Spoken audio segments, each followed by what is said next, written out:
So I want to address Driver Erik F790 on YouTube's reply to a video that I made when I said, David Risher, stop bullshitting us on the 70% lie.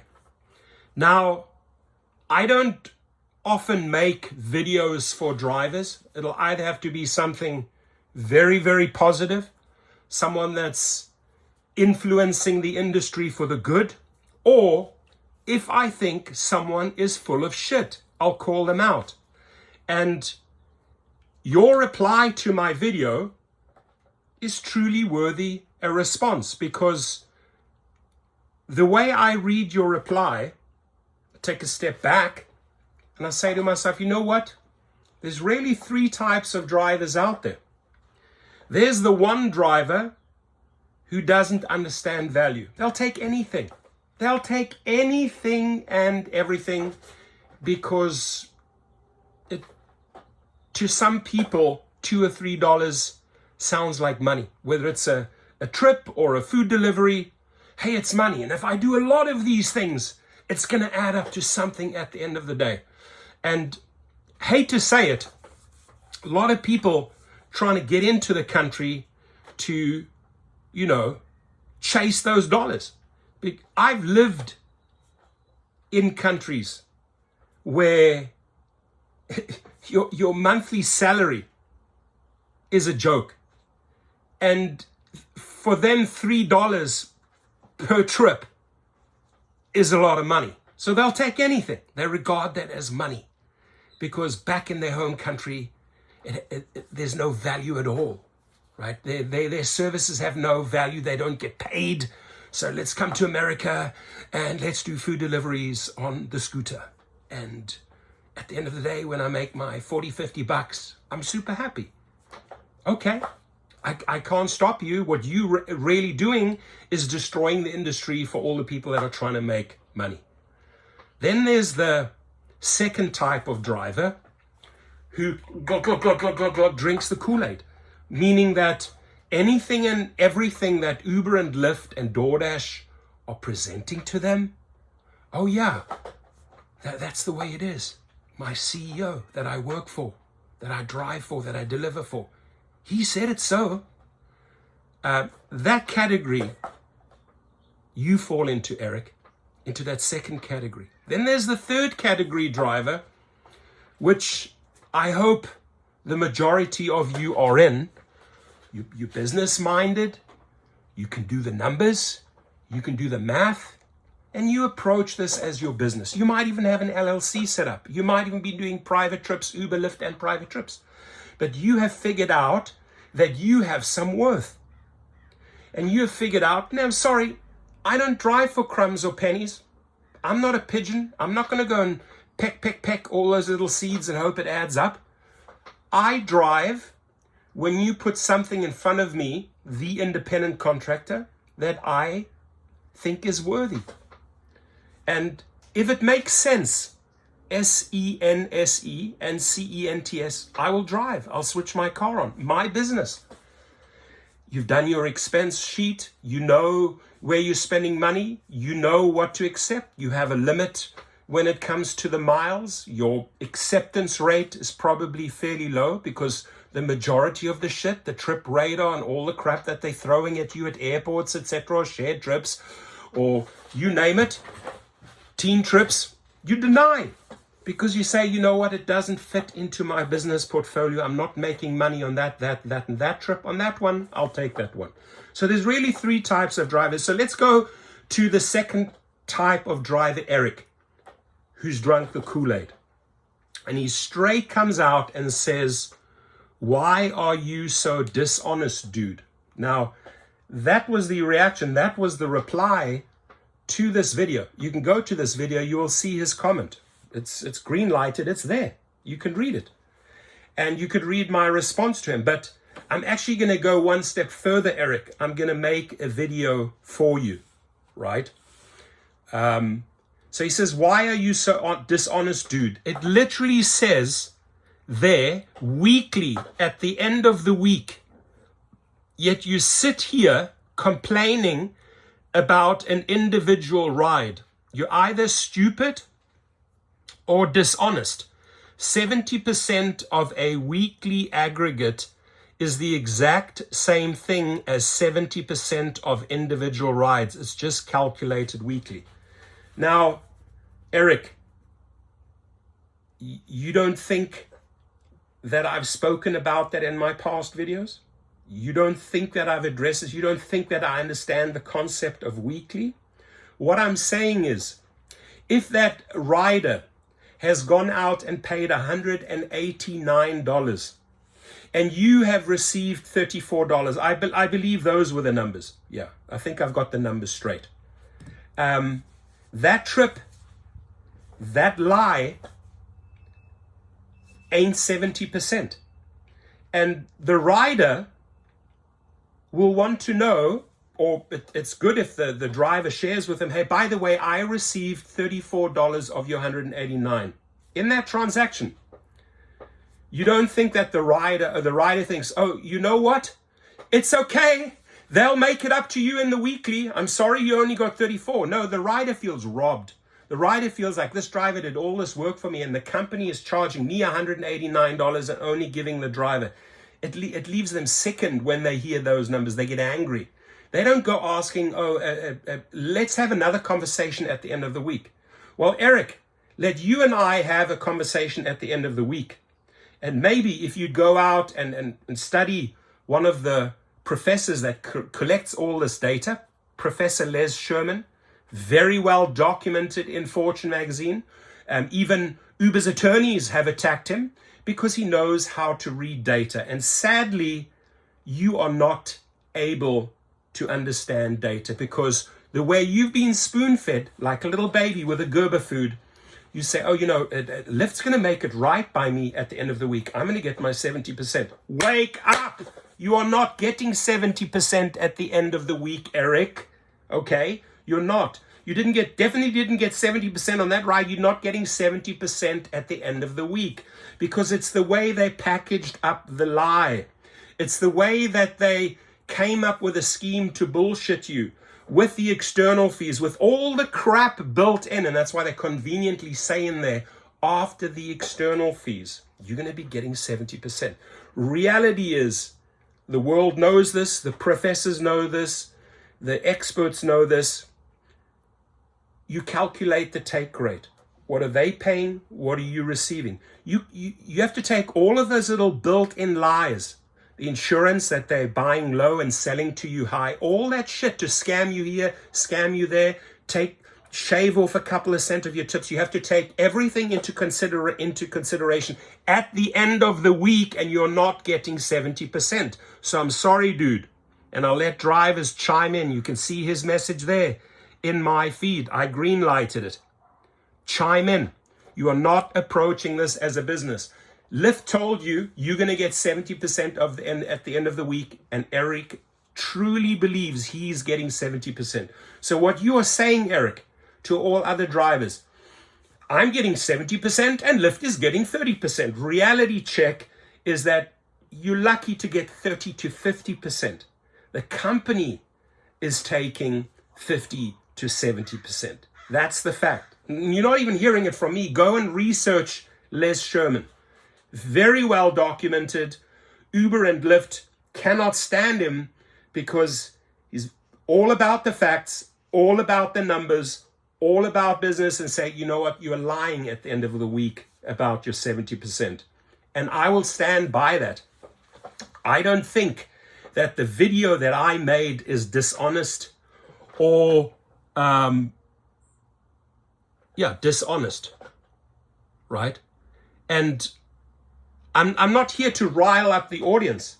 The audience is already riled up because they understand the numbers. They understand that the mileage rates are coming down. They understand that the take rate is coming down. It's only in Uber and Lyft's favor, and they're padding their stock price, right? Their quarterly earnings through constantly pushing us further down and further down. Like, where's the tipping point? When will drivers leave and actually realize, shit, I'm not making money? Erik, you've bought in, dude. You own this. You own what we're about to read here. Yet you sit here complaining about an individual ride. I complain about every ride, as a rider should as well, when he's paying that type of money, $189, and he realizes, shit, my driver only got $34. I'm complaining about every ride that Uber and Lyft are manipulating, even at the end of the week, so that they can figure out, shit, how can we maximize our offers? The guy drove 100 trips. How can we sort of massage it with insurance and everything where we maximize? With the tips, all the trips included, they figure out in their algorithm how to fuck you over best at the end of the week, right? So I don't think that's being dishonest. You're either stupid or dishonest. On the topic of stupidity, I'll gladly put my record down next to yours. Record and achievements. Why don't we start there? Dishonest. This channel is black or white. We don't move in the gray zone, Erik. I'm one of the very, very few YouTubers that calls out these CEOs by the name, by the topic, by the poor safety, by the poor pay, by the fact that they wrongfully deactivating thousands of drivers.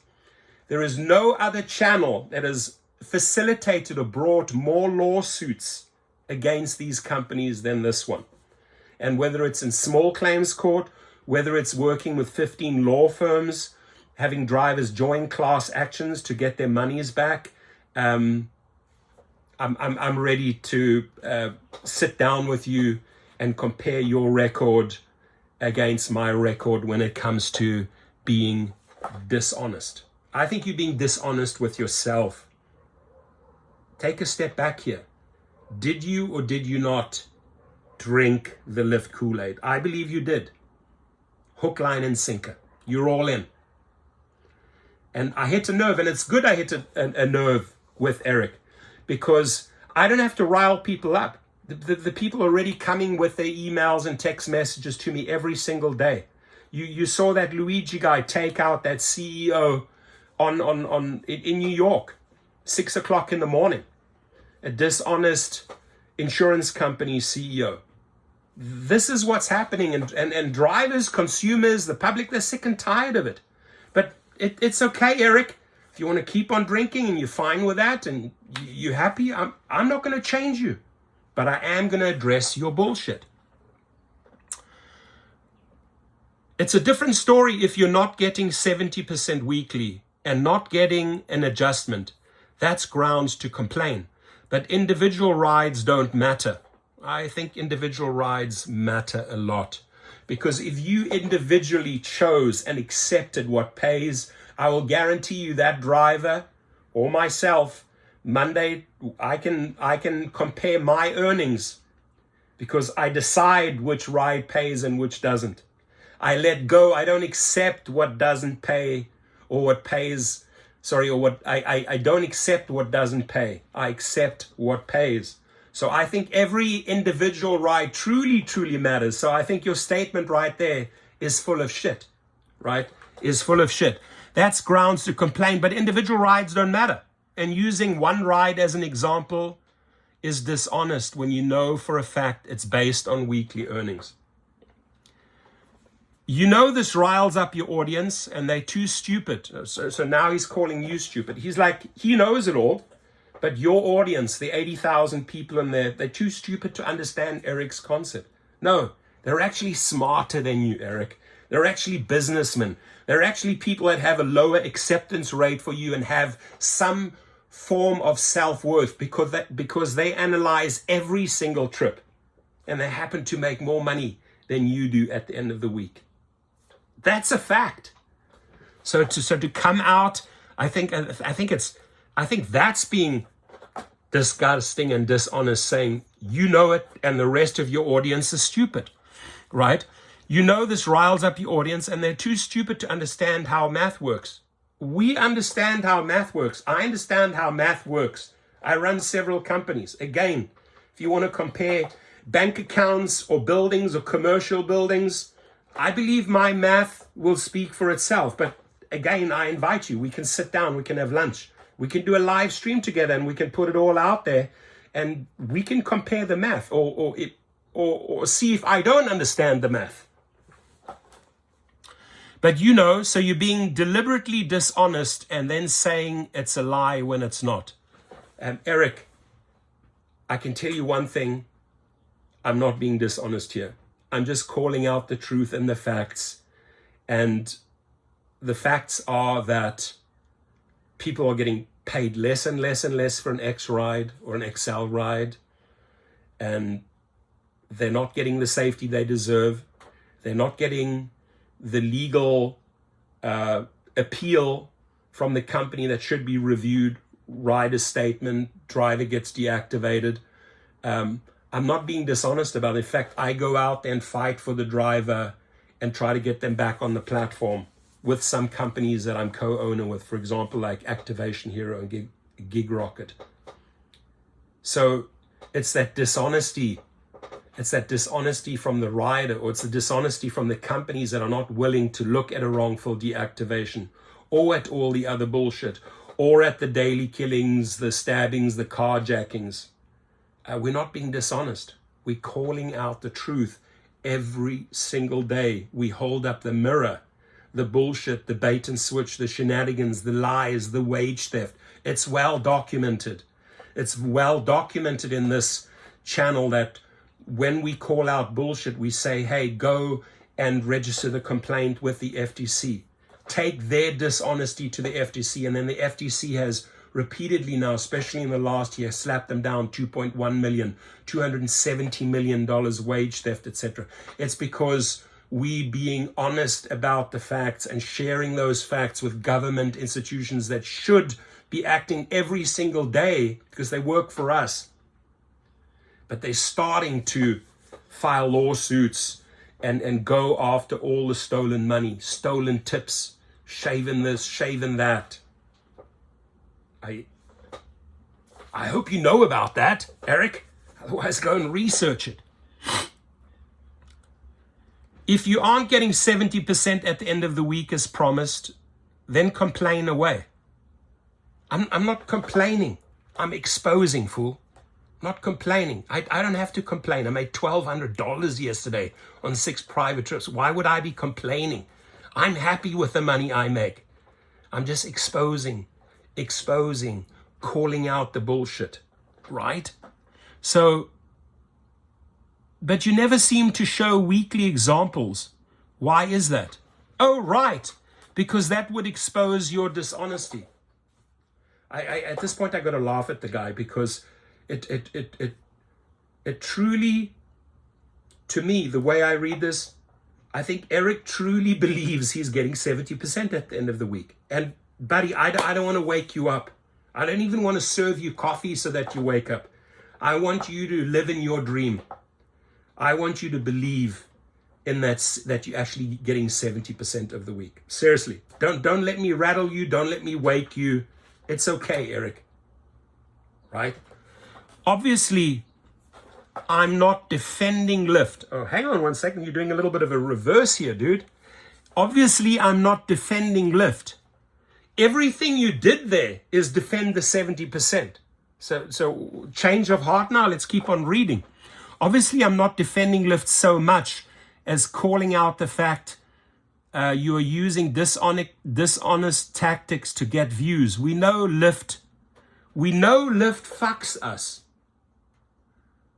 Okay, sorry, dude. You are so conflicted with the truth. You're selling the audience that at the end of the week, they're getting 70%. And right at the end, your closing statement, I mean, right here, the judge, you've lost the judge. Here, you get to back up all your facts, you can bring in all your evidence, but right at the end, closing statement, conclusion, you say, we know Lyft fucks us. But you're worse because you pretend to stand for us, but in reality, you just are pushing your own agenda. I've hit this guy's nerve. And I know, Erik, you're not going to like this video.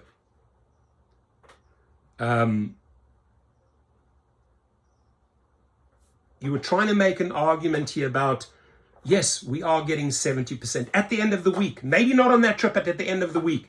And writing your closing statement, you've lost all credibility. You've lost every single bit of respect you were trying to build up by saying, yeah, Lyft fucks us. But I'm worse. I fuck you more because I have an agenda. I'll tell you what my agenda is every single day. 15 to 20 appeals against wrongful deactivations by drivers that have been thrown under the bus. I don't think Erik has been thrown under the bus yet. But when you do, don't come crying to this channel, right? Don't try and ask for advice how to get back on the platform. Don't ask for advice on how to get all your lost earnings back, or your misclassification earnings, or your wage theft, or how to opt out of arbitration so that you can sue for the big dollar amounts when you end up in an accident, right? These are the type of fools that think they're smart, and they'll attack the entire audience, call the entire audience stupid. But here, I mean, just legal language, you've lost me, you've lost everyone right here because you've just admitted Lyft fucks us. If you were getting 70%, Erik, and they were getting 30%, I don't think you would be writing Lyft fucks us. That's a fair handshake. That's the way it used to be under Travis Kalanick. No, the fact is Lyft does fuck you, and you are getting 30 to 50%. And the company is taking 70, right? They are taking 50 to 70%. So here, this is the point, like where the South African says you get a good puss clap and we slap you out the back door, because take your little tail and walk straight out. You've lost every bit of credibility to the audience, to me, and you've admitted here, Lyft fucks you. You wouldn't be speaking that way if Lyft genuinely gave you 70% at the end of the week, right? At the end of the week, that if that $190 trip, if you were getting 70% of that, and you're getting 70% of the other trip and 70% of this trip and it actually worked out to 70%, you wouldn't be saying Lyft fucks us. And Lyft is the same, operates the same way as Uber. So I think you're very conflicted here. And as far as pretending to stand for us, I mean, why am I even defending a track record? But I'd say go back to Valentine's Day 2023, when the largest gig strike or protest happened worldwide, because a lot of good people that I worked with, discrediting all of them, actually stood up worldwide in 65 cities. We're in hundreds of newspapers, hundreds of TV stations, and we stood up for poor pay and poor treatment and poor safety and wrongful deactivations, wrongful driver deactivations. So my agenda is clear. I'm going to keep on calling out the 70% bullshit lie by David Risher. I think that if you go through the comments of other drivers, I think you would learn a lot, Erik. And at this point, I don't think there's any hope for you. You don't fall into category one, those type of drivers that don't understand the value of the dollar, and they'll just drive all day long because, $3 means something to them. You fall into that second category that has drunk all the Kool-Aid. You probably have an ultra high acceptance rate, and you're this type of person, right? When your wife says jump, you jump. Honey, how high must I jump? And you're definitely not the category 3 driver who does the real math, who does the real business numbers. So that's all I have to say, Erik. Keep it real. Don't get cocky, because I'll slap you out. I do not need your type of energy in this channel. We're marching forward. You're not going to stop our agenda.